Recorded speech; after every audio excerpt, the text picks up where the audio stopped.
Mes parents ont hurlé, à partir d'aujourd'hui, tu es une étrangère, ne reviens jamais. J'étais là, pétrifiée devant la porte massive de la maison de mon enfance, la clé devenue inutile dans ma main tremblante. Et puis, une semaine plus tard, alors que je pensais avoir touché le fond, j'ai reçu cet email de leur avocat. Le sujet criait « Problème urge. Appelez immédiatement ». Ils m'avaient jeté comme un déchet, et maintenant, ils avaient un problème. Mon problème, c'est qu'ils ne savaient pas encore à quel point j'allais devenir le leur. Avant de vous raconter en détail comment j'en suis arrivé là, comment une simple signature est devenue l'arme de ma vengeance, j'aimerais savoir d'où vous m'écoutez. Dites-moi dans les commentaires depuis quelle ville ou quel pays vous suivez mon histoire, et quelle heure il est chez vous en ce moment. C'est fou de penser que mon histoire peut voyager si loin. Maintenant, laissez-moi vous ramener une semaine en arrière, à cette soirée qui a tout fait basculer. Le silence dans la salle à manger des Durand était une chose vivante, une bête lourde et oppressante. Il s'épaississait à chaque tintement de l'argenterie sur la porcelaine de Limoges. Dehors, le crépuscule tombait sur notre domaine de Valmont-sur-Rhône, près de Lyon, mais à l'intérieur, la lumière des lustres semblait froide, clinique. Le gigot d'agneau refroidissait dans son plat. Le vin, notre vin, un côte rôti fleuron de notre production, avait un goût de cendre dans ma bouche. J'avais 27 ans et je n'avais jamais ressenti un tel froid au milieu de ma propre famille. Mon père, Marcel, a rompu le silence. Sa voix, habituellement si autoritaire, se voulait calme, mais je voyais sa main, celle qui tenait son verre, trembler légèrement. « Clotilde » a-t-il commencé, sans me regarder. « Nous devons parler de l'appartement de Lyon. Celui de ta grand-mère. » Mon cœur a manqué un battement. Cet appartement n'était pas une simple propriété. C'était mon sanctuaire, mon indépendance. Une image a traversé mon esprit, aussi vive qu'un souvenir d'hier, ma grand-mère, quelques mois avant de nous quitter, me tendant la clé. Ses yeux pétillaient de malice. « Ceci, ma chérie, c'est ta liberté. C'est ton nom sur la porte, pas celui d'un mari ou d'un père. Ne le cède jamais pour personne. » C'était une promesse. Qu'y a-t-il à propos de l'appartement, ai-je demandé, ma voix plus ferme que je ne le pensais. C'est ma mère, Geneviève, qui a répondu, son ton mielleux cachant à peine l'acier. Ton père a besoin d'une garantie pour la banque. Pour les vignes. Ce n'est qu'une formalité. Une petite hypothèque pour rassurer nos partenaires. Une petite hypothèque. Les mots sonnaient faux. Je savais que les affaires allaient mal, bien plus mal qu'ils ne voulaient l'admettre. J'avais surpris des conversations, vu des lettres de relance que mon père pensait avoir bien cachées. Ils ne voulaient pas rassurer leur partenaire. Ils voulaient sauver une entreprise qui se noyait. Non, ai-je dit doucement. Je ne peux pas. C'est à ma grand-mère. C'est à moi. Le visage de ma mère s'est durci. Le masque de la grande dame de Valmont est tombé. L'égoïsme. Voilà ce que c'est, a-t-elle sifflé. Nous t'avons tout donné, et tu nous refuses ça? Une simple signature? Que vont penser les Rochefort, les Charrier, quand ils apprendront que la propre fille de Marcel Durand le laisse tomber? La mention des familles rivales, l'obsession de l'apparence, du qu'en dira-t-on? C'était toute ma mère. Mon frère, Baptiste, le fils parfait, est resté silencieux, les yeux fixés sur son assiette. Lâche. Mon père a frappé la table du poing, faisant sursauter les verres. Assez. Tu signeras ces papiers, Clotilde. Tu fais partie de cette famille, tu as des devoirs. Un devoir de réparer tes erreurs, ai-je rétorqué, la colère prenant le pas sur la peur. D'hypothéquer mon avenir pour sauver ton orgueil? Non. C'est là que le mot a été prononcé. Le mot qui a tout brisé. Ma mère s'est levée, le visage déformé par la fureur. Si tu ne fais pas partie de cette famille dans les moments difficiles, alors tu n'en fais plus partie du tout. Considère-toi comme une étrangère. Maintenant, sors de ma maison. Sors. Dehors. Le monde a cessé de tourner. J'ai regardé mon père, espérant un signe, un mot pour la contredire. Il a détourné le regard et a fait un lent signe de tête affirmatif. C'était fait. Le verdict était tombé. Je me suis levée, mes jambes comme du coton. Je n'ai pas pleuré. Pas encore. J'ai marché vers la sortie, passant devant le portrait de ma grand-mère dans le couloir. J'ai cru voir une lueur de tristesse dans ses yeux peints. La lourde porte en chêne s'est refermée dans un bruit sourd, final. Le clic de la serrure a sonné comme une condamnation. Dans ma main, la clé de la maison de mon enfance était devenue un simple morceau de métal froid et inutile. Mais le plus effrayant, c'est qu'à travers le bois épais, je n'entendais rien. Pas un cri, pas un regret. Juste le silence. Un silence plus assourdissant que n'importe quelle dispute. La nuit à Valmont-sur-Rhône est habituellement paisible. Mais cette nuit-là, les rues familières de mon enfance me semblaient hostiles. Chaque fenêtre éclairée était un œil qui me jugeait. La fille Durand, mise à la porte. La nouvelle allait se répandre comme une traînée de poudre. J'ai marché sans but, le froid de la soirée s'insinuant sous ma veste, mais il n'était rien comparé au gel qui avait envahi mon cœur. Une étrangère. Le mot tournait en boucle dans ma tête. Mes doigts gourds ont fini par trouver mon téléphone. Il n'y avait qu'un seul nom que je pouvais appeler. Amélie. Mon amie depuis le bac à sable, la seule à qui je n'avais jamais rien caché. Elle a répondu avant la deuxième sonnerie, comme si elle avait senti mon appel à l'aide. Clotilde? Qu'est-ce qui se passe? Tu as une voix terrible. Les larmes que j'avais retenues ont finalement coulé, chaudes sur mes joues glacées. Ils m'ont mise dehors, Amélie. Elle n'a pas posé de questions. Pas de « pourquoi », pas de « comment ». Juste une simple phrase qui a sauvé ma nuit. Envoie-moi ta localisation. Ne bouge pas. J'arrive. 20 minutes plus tard, sa vieille Twingo s'est arrêtée à mes côtés. Elle est sortie, m'a enlacée sans un mot et m'a fait monter. Le trajet jusqu'à son appartement s'est fait en silence, un silence réconfortant, à l'opposé de celui que j'avais laissé derrière moi. Chez elle, elle m'a préparé un thé, m'a donné une pile de vêtements de rechange et m'a installé dans sa chambre d'amis. Reste aussi longtemps que tu le voudras, m'a-t-elle simplement dit avant de fermer la porte. Les premiers jours furent un brouillard. Je dormais peu, ressassant la scène du dîner, la haine dans les yeux de ma mère, l'indifférence glaciale de mon père. Je me sentais comme un fardeau, une réfugiée dans la vie de ma meilleure amie. Et puis, la cruauté de ma famille a trouvé un moyen de me rattraper, même là. Le 3e jour, Amélie est rentrée du travail avec une expression grave. Elle s'est assise en face de moi. Il faut que je te dise quelque chose, a-t-elle commencé, hésitante. Ta mère a appelé la mienne. J'ai senti mon estomac se nouer. Qu'est-ce qu'elle a dit? Amélie a pris une profonde inspiration. Elle a raconté que tu avais eu une sorte de crise, que tu avais volé de l'argent avant de t'enfuir. Elle a dit à ma mère que c'était dangereux pour eux de m'héberger, qu'il fallait qu'ils me mettent dehors pour éviter les ennuis. Elle a même mentionné que ça pourrait nuire à la réputation de leur famille si on apprenait qu'ils aidaient une fille instable. Le venin. La manipulation. Essayer de me couper de mon seul soutien, de salir mon nom auprès des gens qui me protégeaient. C'était bas. C'était ma mère. Et, qu'est-ce que ta mère a répondu, ai-je demandé, la voix tremblante. Un sourire a illuminé le visage d'Amélie. Maman a été géniale. Elle a écouté poliment, puis elle a dit, Geneviève, la réputation de ma famille est bâtie sur la loyauté et l'intégrité, pas sur les rumeurs et l'apparence. Clotilde est ici chez elle.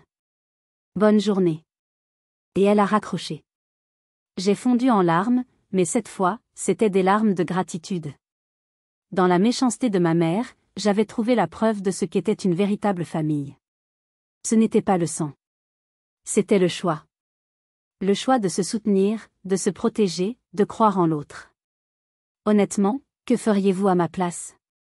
En entendant que votre propre mère essaie de vous faire jeter de votre seul refuge? Comment réagit-on à une trahison pareille? Dites-le moi dans les commentaires, car à ce moment-là, j'étais complètement perdue. Cette nuit-là, la tristesse a commencé à laisser place à autre chose. Une colère froide, dure comme un diamant. Ils ne m'avaient pas seulement renié. Ils essayaient de m'effacer, de me détruire. Ils voulaient me voir seule, brisée, à leur merci. Ils allaient être déçus. Une semaine s'est écoulée. Une semaine de silence radio. Chaque jour était un combat pour ne pas sombrer, pour ne pas croire aux mensonges qu'ils avaient semés toute ma vie. Et puis, en ce matin gris de mardi, alors que je consultais mes emails sans conviction, il est apparu. Un nom que je connaissais trop bien. Un objet qui a fait battre mon cœur à tout rompre. Dubois. Urgent. L'avocat de la famille. Maître Dubois. Je savais, au plus profond de moi, que ce n'était pas la fin de la tempête. Ce n'était que l'œil du cyclone. L'email était là, sur l'écran de mon ordinateur portable, clignotant comme une bombe à retardement. Pendant un long moment, je l'ai juste fixé, incapable de bouger. Mon premier réflexe a été la peur. Une peur viscérale, celle de l'enfant qui s'attend à être grondé. Que avait-il encore inventé? Une plainte?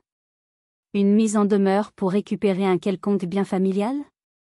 Puis, la peur a reculé, balayée par la vague de colère froide qui était devenue ma compagne. Non. Je n'étais plus cet enfant. Ils m'avaient eux-mêmes libérée de ce rôle en me qualifiant d'étrangère. Une étrangère ne craint pas. Elle observe. Elle analyse. Je n'ai pas cliqué tout de suite.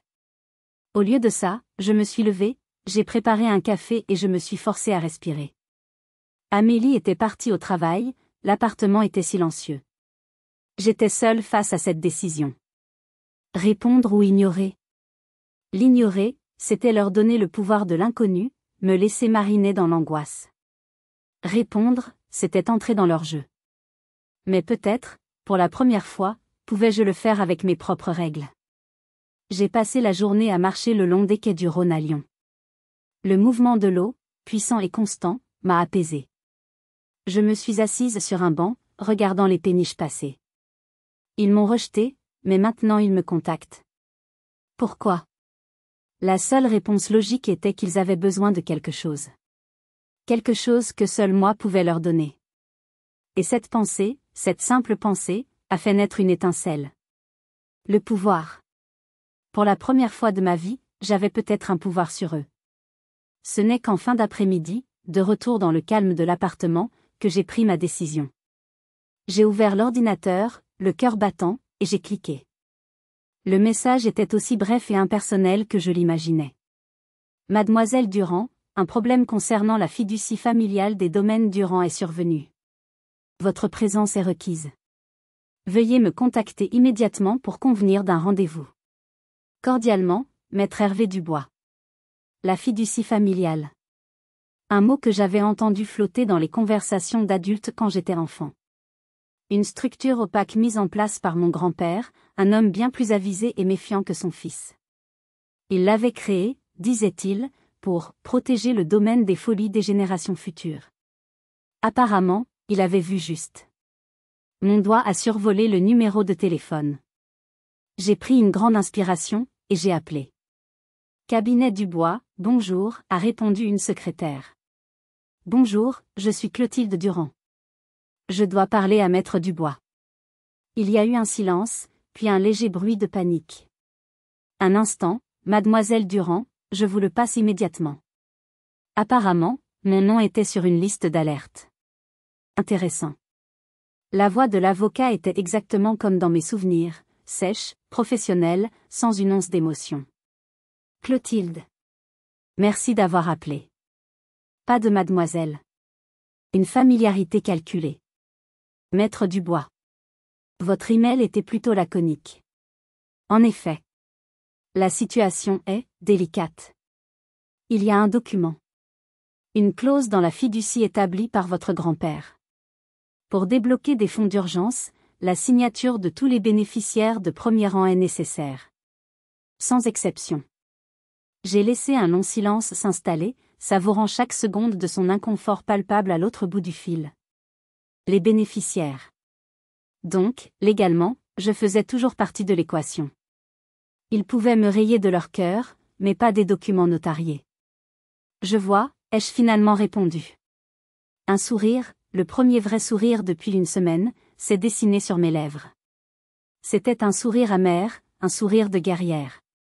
C'est fascinant. Nous devons agir vite, a-t-il pressé. Vos parents, la situation financière est tendue. Votre signature est indispensable. Indispensable. Quel mot magnifique. Moi, l'inutile, l'égoïste, l'étrangère, j'étais soudainement devenue indispensable. L'ironie était si parfaite qu'elle en était presque douloureuse. Maître Dubois, ai-je dit, ma voix calme mais tranchante comme une lame de rasoir. Il doit y avoir une erreur. Mes parents m'ont très clairement fait savoir il y a une semaine que je n'étais plus leur fille, mais une étrangère. Alors pourquoi ne leur dites-vous pas que les étrangers, par définition, n'ont pas de papier de famille à signer? Le silence qui a suivi à l'autre bout du fil était assourdissant. J'ai pu l'imaginer, dans son bureau cossu, la mâchoire serrée, cherchant ses mots. J'ai raccroché avant qu'il ne les trouve. Mon téléphone est resté silencieux pendant exactement 3 minutes. Puis il s'est mis à vibrer, frénétiquement. Le nom de ma mère s'affichait. J'ai laissé sonner. Puis celui de mon père. J'ai laissé sonner. Puis un numéro masqué. J'ai souri. La partie d'échecs venait de commencer. Mais au lieu de la jouer, j'ai décidé de renverser l'échiquier. La suite de l'histoire est encore plus folle. Avant de vous la raconter, je dois vous avouer quelque chose. Le soir où j'ai raccroché au nez de l'avocat, j'ai eu une idée. Une idée folle. J'ai appelé une amie d'université, Alice, qui est devenue une avocate redoutable à Paris. Alice, lui ai-je dit, je crois que j'ai une histoire un peu compliquée pour toi. Ce que nous allions découvrir allait bien au-delà d'une simple affaire de signature. Les jours qui ont suivi ont été surréalistes. Mon téléphone était devenu un portail vers la panique de mes parents. Des appels incessants. Des messages vocaux passant de la fausse sollicitude, Clotilde, ma chérie, nous sommes inquiets, rappelle-nous, à l'impatience agacée, Clotilde, c'est ridicule, décroche ce téléphone, puis à la colère pure et simple, tu joues à un jeu très dangereux, jeune fille. J'écoutais chaque message avec une distance clinique, les archivant comme des preuves dans un dossier. Chaque appel manqué était une petite victoire, un rappel que pour la première fois, le contrôle n'était plus de leur côté. Pendant ce temps, à Paris, Alice se plongeait dans les méandres de la fiducie des domaines Durand. Elle était parfaite pour ça, brillante, tenace, et avec un mépris total pour la suffisance des vieilles familles de province. Je lui avais tout raconté, sans omettre un seul détail humiliant. Elle n'avait pas jugé. Elle avait écouté, puis avait simplement dit, bien. Laissons ces petits bourgeois arrogants mariner un peu. Donne-moi 48 heures. Pendant ces 48 heures, j'ai essayé de vivre normalement. J'ai aidé Amélie à cuisiner, j'ai regardé des films stupides, j'ai postulé à des offres d'emploi. Mais c'était une façade. En réalité, chaque minute était tendue par l'attente. L'attente de l'appel d'Alice, l'attente du prochain coup de mes parents. Ils étaient prévisibles.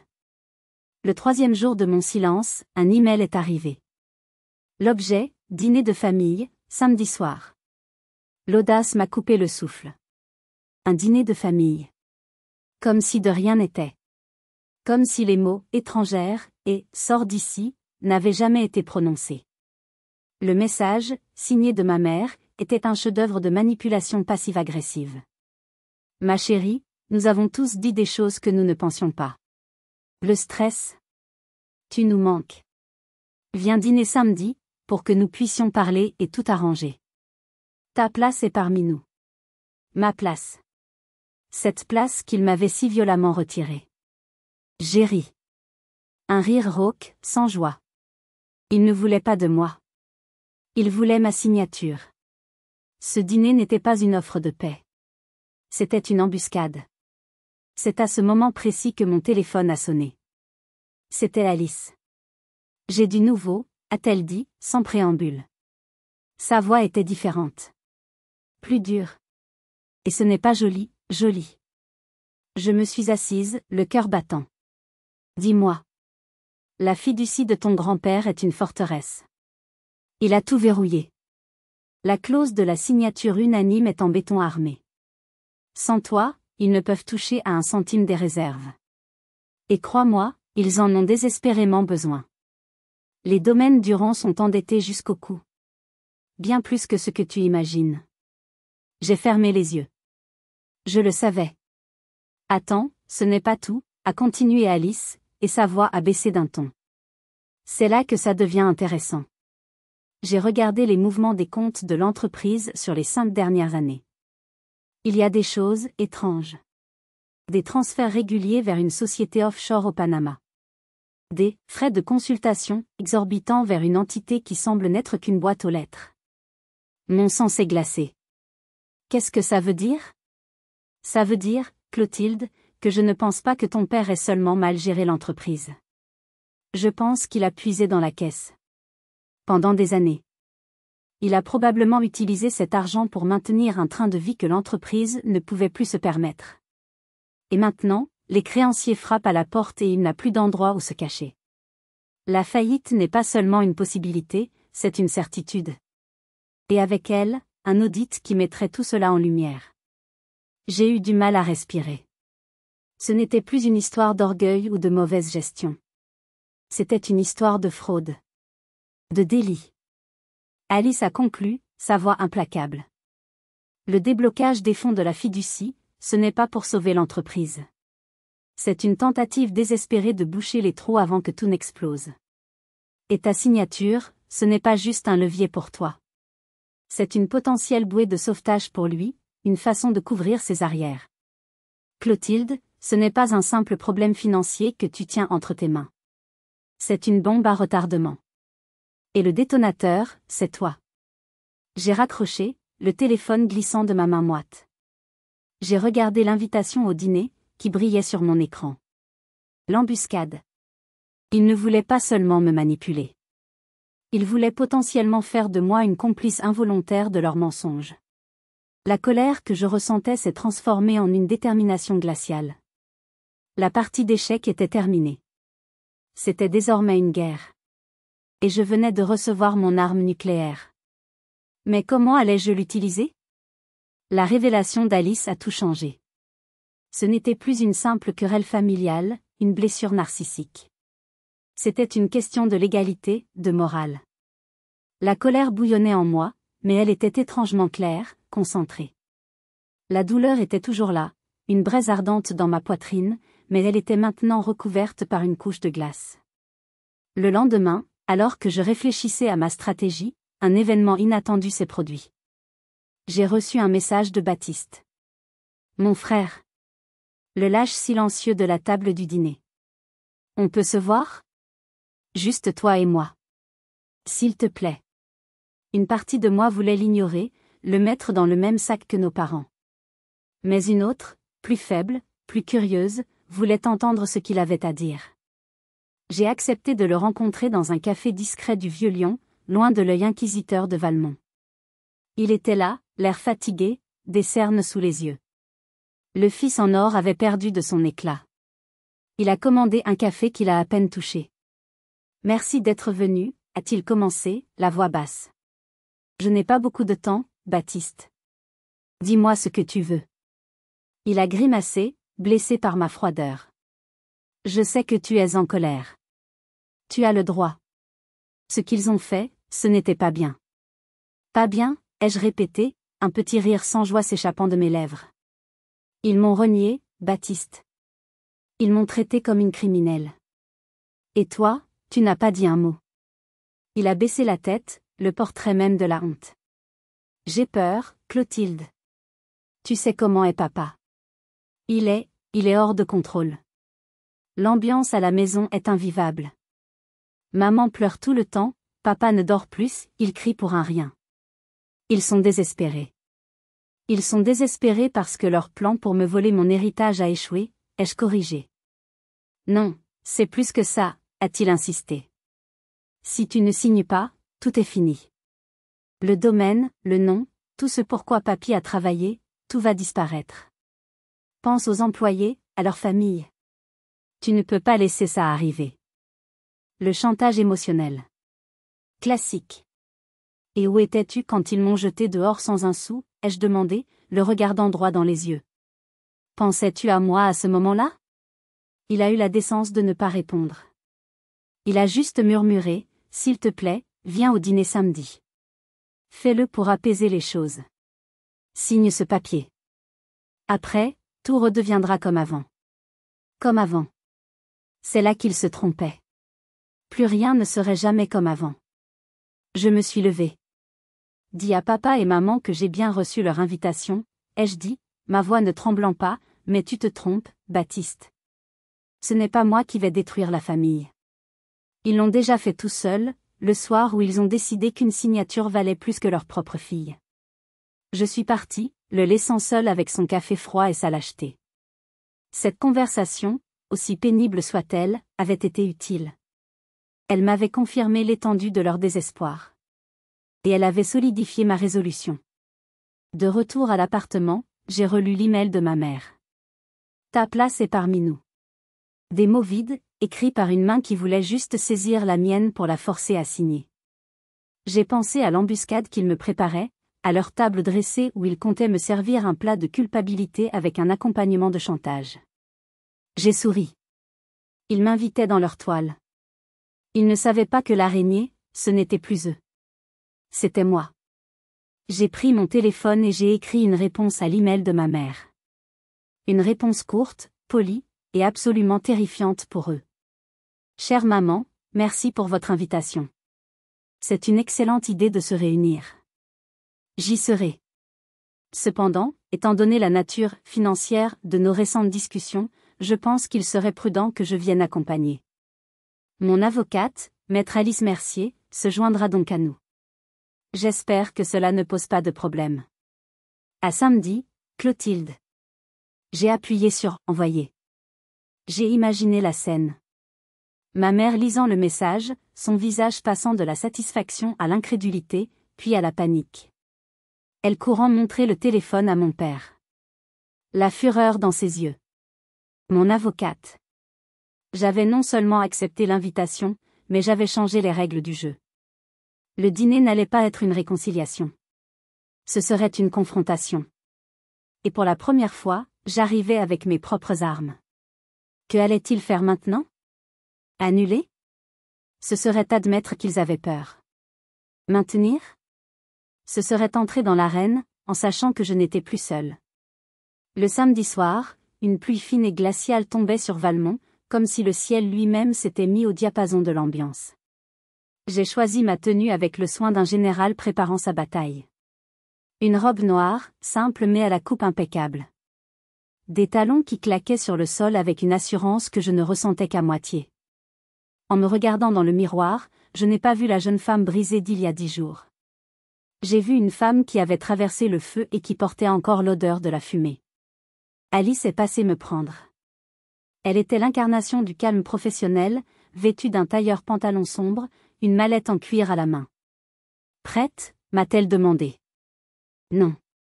Mais j'y vais quand même, ai-je répondu avec un sourire tendu. C'est ça, le courage, a-t-elle dit. Rappelle-toi, nous contrôlons la situation. Laisse-les parler. Ne promets rien. Observe. Nous sommes là pour recueillir des informations, pas pour signer un traité de paix.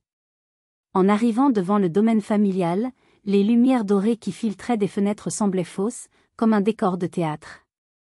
La porte s'est ouverte avant même que nous ayons sonné. C'était mon père. Son visage était un masque de cordialité forcée.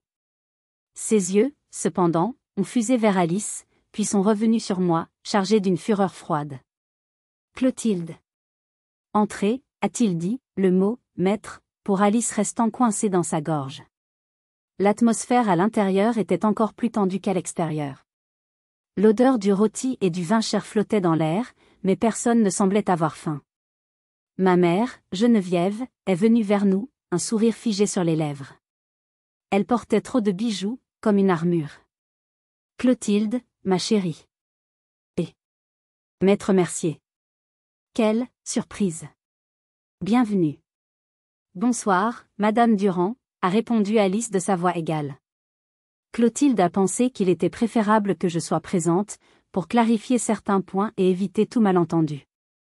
La table était dressée à la perfection. Baptiste était déjà assis, le regard fuyant. Nous nous sommes installés, Alice à côté de moi. Le silence qui s'est abattu était si lourd qu'on aurait pu le couper au couteau. Mon père a servi le vin, ses gestes raides. Ma mère parlait du temps, de la récolte, de banalités qui sonnaient creux. C'était une performance, une danse macabre autour du véritable sujet. Après une entrée que personne n'a vraiment mangée, mon père s'est raclé la gorge. Le spectacle allait commencer. Clotilde, a-t-il commencé, son ton faussement paternel. Ta mère et moi, nous avons beaucoup réfléchi. La semaine dernière était difficile. Des mots ont été dits sous le coup de l'émotion. Nous voulons que tu saches que nous regrettons la façon dont les choses se sont passées. Je n'ai rien dit, gardant mon visage aussi neutre que possible. Ma mère a enchaîné, sa voix tremblante de larmes de crocodile. Tu es notre fille. Nous t'aimons. Ta place est ici. Nous voulons juste mettre tout ça derrière nous. Oublier cette malheureuse histoire de papier et redevenir une famille. Redevenir une famille. C'était donc ça, leur stratégie. La carte sentimentale. Alice a délicatement posé sa fourchette. Monsieur Durand, Madame Durand, a-t-elle commencé, sa voix douce mais coupante. Clotilde apprécie vos sentiments. Cependant, la malheureuse histoire de papier, comme vous dites, est précisément la raison de notre présence. Pour redevenir une famille, la confiance est essentielle. Et pour restaurer la confiance, il faut de la transparence. Mon père a fusillé Alice du regard. Ceci est une conversation de famille, maître. Dès l'instant où des documents légaux et des sommes importantes sont en jeu, cela devient aussi une conversation légale, a rétorqué Alice sans se démonter. Et en tant qu'avocate de Clotilde, je lui ai conseillé de ne rien signer tant que nous n'aurons pas une vision complète et détaillée de la situation financière des domaines Durand. Un audit indépendant, par exemple. Le mot était lâché. Audit. Le visage de mon père est passé du rouge au blanc. Ma mère a eu un hoquet de surprise. Un audit ?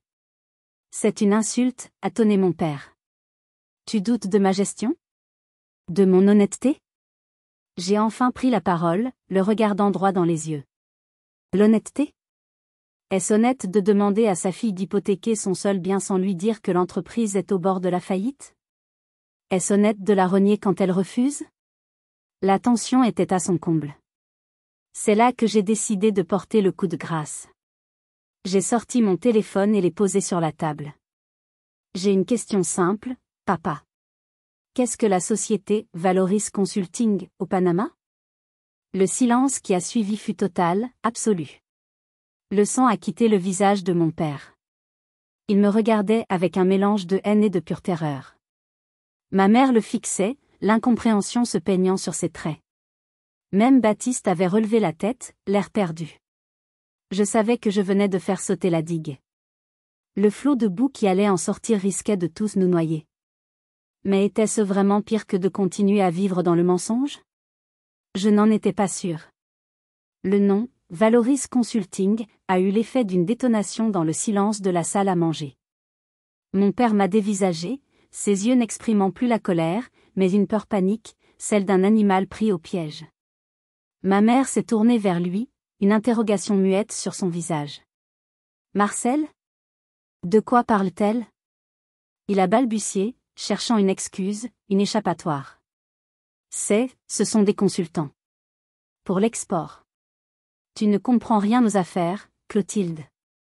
Vraiment, ai-je demandé, ma voix calme contrastant avec le chaos qui se déchaînait en lui. Parce que mon avocate n'a trouvé aucune trace de leur travail, juste des virements très importants. Des virements qui coïncident étrangement avec les périodes où vous avez acheté votre nouvelle voiture, ou financé vos vacances aux Seychelles. Ma mère a émis un petit son étranglé. Elle s'est tournée complètement vers mon père. Marcel, est-ce que c'est vrai ? Le barrage a cédé. Mon père a explosé. Pas en excuse, mais en fureur. Une fureur née du désespoir. Et alors, a-t-il hurlé, se levant si brusquement que sa chaise a basculé en arrière. J'ai bâti cette entreprise. Chaque vigne, chaque bouteille, c'est moi. J'avais le droit. Le droit de maintenir notre rang, notre nom. Le droit de voler, a demandé Alice, sa voix ne dépassant pas un murmure, mais résonnant comme un coup de fusil. Le mot était lâché. Voler. Ma mère a porté une main à sa bouche, les yeux écarquillés d'horreur. Baptiste était livide, comme s'il allait être malade. Sortez, a crié mon père, le doigt pointé vers nous. Sortez de chez moi. Toutes les deux. Avec plaisir, a dit Alice en se levant et en rangeant calmement ses affaires. Je l'ai imité, le cœur battant à tout rompre. J'avais gagné la bataille, mais le champ de ruines était ma propre famille. Alors que nous passions la porte, j'ai entendu ma mère éclater en sanglots. Des sanglots hystériques, déchirants. Ce n'était pas le son de la tristesse. C'était le son d'un monde qui s'effondre. Les jours suivants, la chute a été rapide, brutale. La nouvelle n'est pas sortie tout de suite, mais l'onde de choc s'est propagée dans le petit monde de Valmont. Mes parents ont annulé leurs engagements sociaux. Les rumeurs ont commencé à enfler.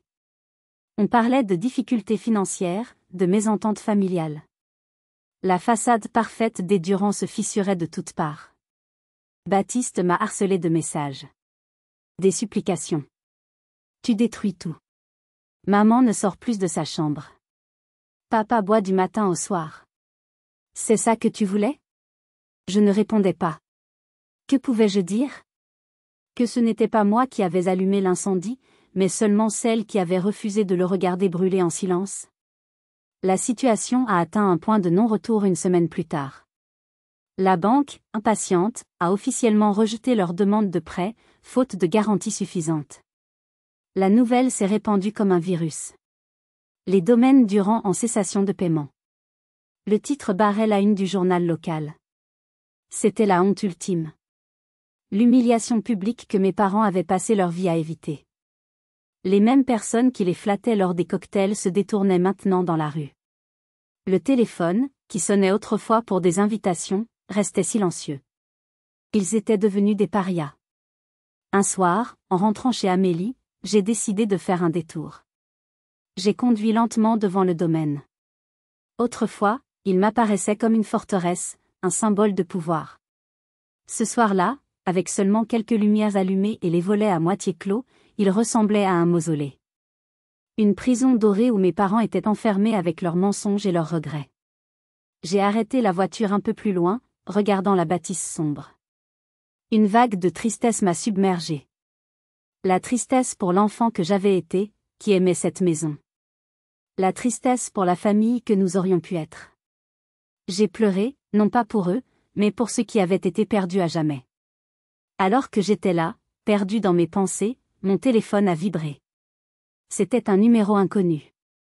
J'ai hésité, puis j'ai décroché. Mademoiselle Durand, a dit une voix d'homme, posée et professionnelle. Oui, c'est moi. Je m'appelle Jean-Luc Rochefort. Rochefort. Le nom de la famille rivale. Le concurrent historique de mon père. L'homme qu'il détestait le plus au monde. Mon sang s'est glacé. Qu'est-ce que vous me voulez, ai-je demandé, méfiante. Je crois que nous avons des intérêts communs, mademoiselle Durand, a-t-il répondu. J'ai entendu dire que vous étiez la clé de l'avenir des domaines Durand. J'aimerais beaucoup vous rencontrer. J'ai une proposition à vous faire qui pourrait, je pense, tous nous arranger. Une proposition? De la part de l'ennemi juré de ma famille? J'étais abasourdi. Je ne savais pas si c'était un piège, une provocation, ou une porte de sortie. Que pouvait-il bien me vouloir, alors que mon propre père me considérait comme son ennemi? Si vous êtes arrivé jusqu'ici, laissez un commentaire pour nous dire ce que vous auriez fait à la place d'OP. Vous pouvez aussi écrire simplement le chiffre 1 pour montrer que vous suivez encore. Et dites-nous, vous regardez cette histoire depuis quelle région ou quel pays?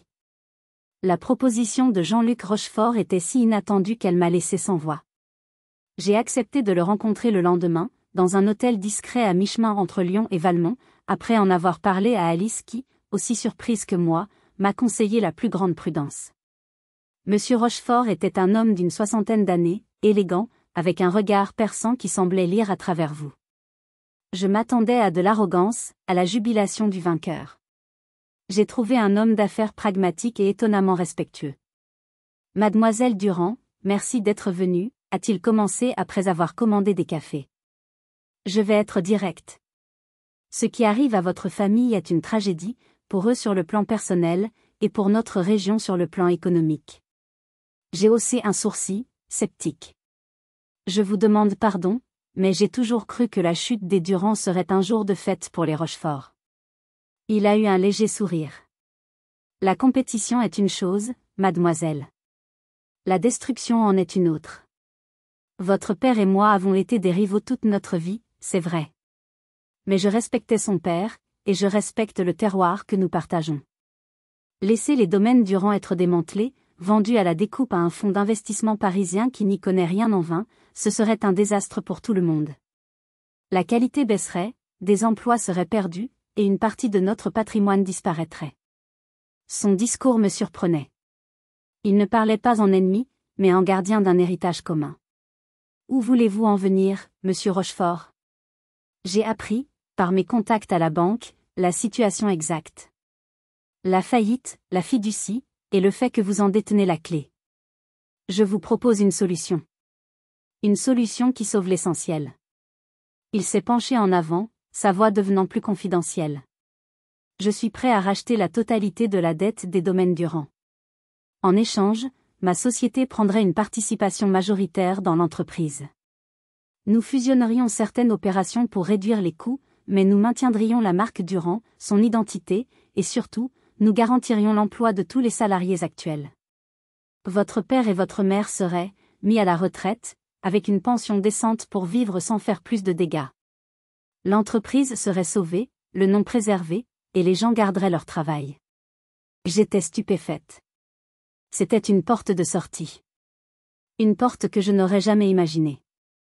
Et moi, dans tout ça, ai-je demandé. Pourquoi me parler à moi? Parce que pour que ce plan fonctionne, il faut un accord. Votre signature sur les documents de la fiducie est nécessaire pour autoriser cette restructuration. En échange de votre coopération, je suis prêt à vous verser immédiatement la valeur nette de la part qui vous revient de droit dans la fiducie, une somme qui vous permettra de démarrer une nouvelle vie, loin de tout ça. De plus, je m'engage à ne lancer aucune poursuite concernant les irrégularités comptables que j'ai devinées. Ce serait un nouveau départ. Pour tout le monde. Un nouveau départ. Il m'offrait une solution qui n'était pas basée sur la vengeance, mais sur la reconstruction. Il sauvait l'héritage de mon grand-père, protégeait les employés innocents, et me donnait ma liberté financière et personnelle. C'était une offre incroyablement intelligente.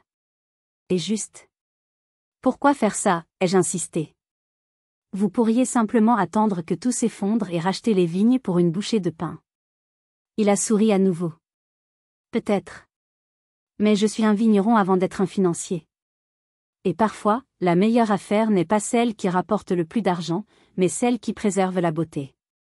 Et puis, disons que voir votre père contraint de me céder son domaine est une satisfaction que l'argent ne peut acheter. J'ai finalement compris. Ce n'était pas de la charité. C'était la forme la plus élégante et la plus implacable de victoire. Il ne voulait pas détruire son rival, il voulait l'absorber, le soumettre, tout en passant pour le sauveur. Je suis rentré chez Amélie, le cerveau en ébullition. J'ai tout raconté à Alice, qui a confirmé que l'offre était solide, et légalement, la meilleure option possible. La décision me revenait. Accepter, c'était trahir mon père aux yeux du monde en m'alliant avec son ennemi. Mais c'était aussi sauver des dizaines d'emplois et l'œuvre de mon grand-père. Refuser, c'était laisser l'entreprise mourir, les employés se retrouver au chômage, et mes parents tout perdre, mais sans que j'aie à m'impliquer. Je me suis rendu compte que ma vengeance n'était pas de les détruire. Ma vengeance, c'était de leur montrer que j'étais capable de prendre une décision d'adulte, une décision sage et constructive, là où ils n'avaient semé que le chaos et l'égoïsme. Le plus dur restait à faire. Je devais leur présenter cette offre. Je devais les affronter une dernière fois, non plus comme leur fille suppliante ou leur victime en colère, mais comme l'arbitre de leur destin. Comment allaient-ils réagir face à cette humiliation suprême, être sauvés par leur fille, et par leur plus grand rival? Organiser la rencontre a été d'une simplicité glaciale. J'ai demandé à Alice de convoquer mes parents et Baptiste dans son bureau à Lyon, en précisant que c'était leur dernière chance de trouver une solution avant la liquidation judiciaire. La peur a été un moteur efficace. Ils sont venus. Quand je suis entré dans la salle de réunion, ils étaient déjà là, assis d'un côté de la grande table en verre. Mon père avait vieilli de 10 ans. Ses épaules étaient voûtées, son regard vide.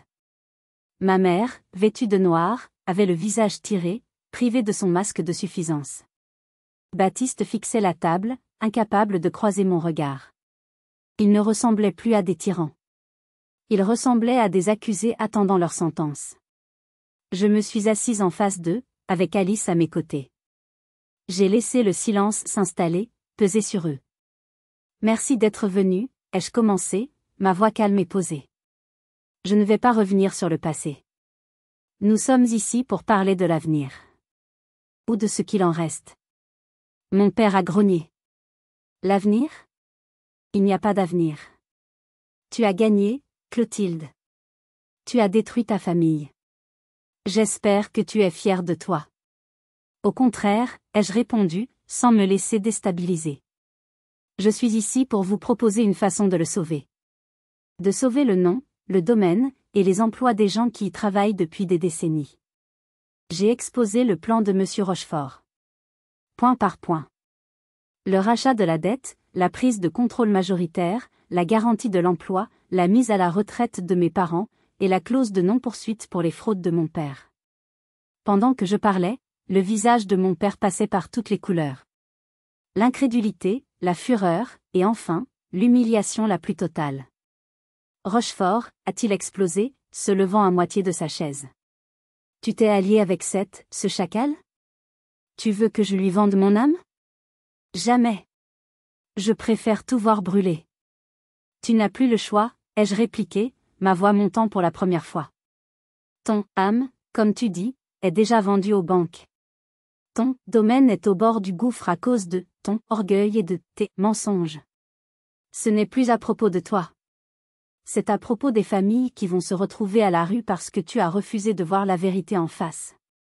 Ma mère, pour la première fois, a pris la parole. Sa voix était un murmure brisé. Il a raison, Marcel. C'est fini. Elle s'est tournée vers moi, et pour la première fois, je n'ai pas vu de la haine ou du calcul dans ses yeux. Juste un immense épuisement. Une défaite. S'il te plaît, Clotilde. Fais ce que tu as à faire. Ce fut le coup de grâce. La reddition de ma mère a vidé mon père de toute sa fureur. Il s'est effondré sur sa chaise, un homme brisé, fixant le vide. Baptiste a relevé la tête, les larmes aux yeux. Merci, Clotilde, a-t-il chuchoté. Alice a fait glisser les documents sur la table. Il ne reste plus qu'à signer. J'ai pris le stylo, ma main parfaitement stable. J'ai signé chaque page, là où mon nom était indiqué. Puis, j'ai poussé les documents vers mon père. Il a regardé le stylo comme si c'était un serpent. Après une éternité, sa main tremblante l'a saisi. Il a signé, son nom, autrefois si fier, n'étant plus qu'un gribouillis hésitant.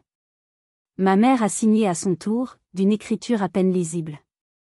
C'était fini. La bataille était terminée. Il n'y a pas eu de cri de victoire, pas de joie. Juste une profonde lassitude. Je me suis levée. J'ai regardé ces 3 personnes qui avaient partagé mon sang mais pas mon cœur. Je ne fais pas ça pour vous, ai-je dit, et ma voix était claire, sans haine ni pitié. Je le fais pour mon grand-père, pour son héritage. Et pour les gens qui méritent mieux que d'être les victimes de votre folie. J'ai regardé ma mère.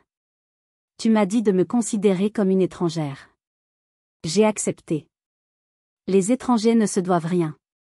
Vous êtes maintenant libre de moi, et je suis enfin libre de vous. Sur ces mots, j'ai tourné les talons et j'ai quitté la pièce, sans un regard en arrière. Alice m'a suivi.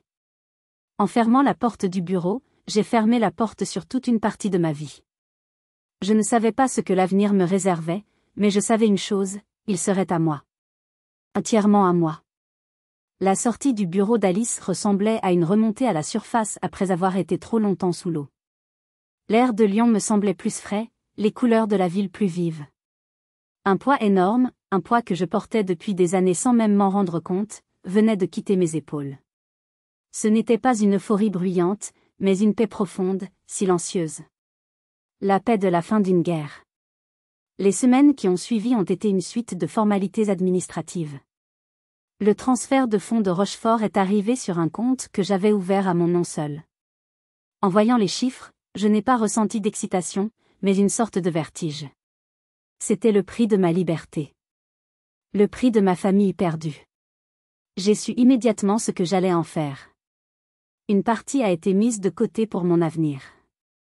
Le reste, je l'ai placé dans un fonds d'investissement social, dédié à aider les jeunes entrepreneurs de la région qui, comme moi, voulaient construire quelque chose par eux-mêmes, sans le poids d'un nom ou d'un héritage. Je n'ai plus jamais revu mes parents.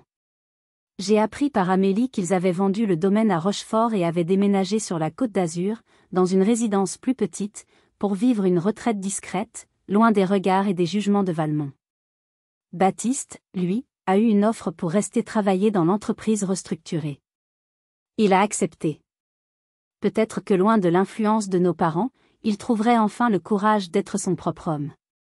Je le lui souhaitais, sincèrement. Quant à moi, j'ai quitté Lyon. J'ai acheté un petit appartement à Bordeaux, au cœur d'une autre grande région viticole, comme un clin d'œil à mon passé. Mais cette fois, c'était mon choix. J'ai repris mes études en œnologie, non pas pour hériter d'un domaine, mais par pure passion. Pour le plaisir de créer, de construire quelque chose qui me ressemblait. Parfois, la nuit, je repense à tout ça.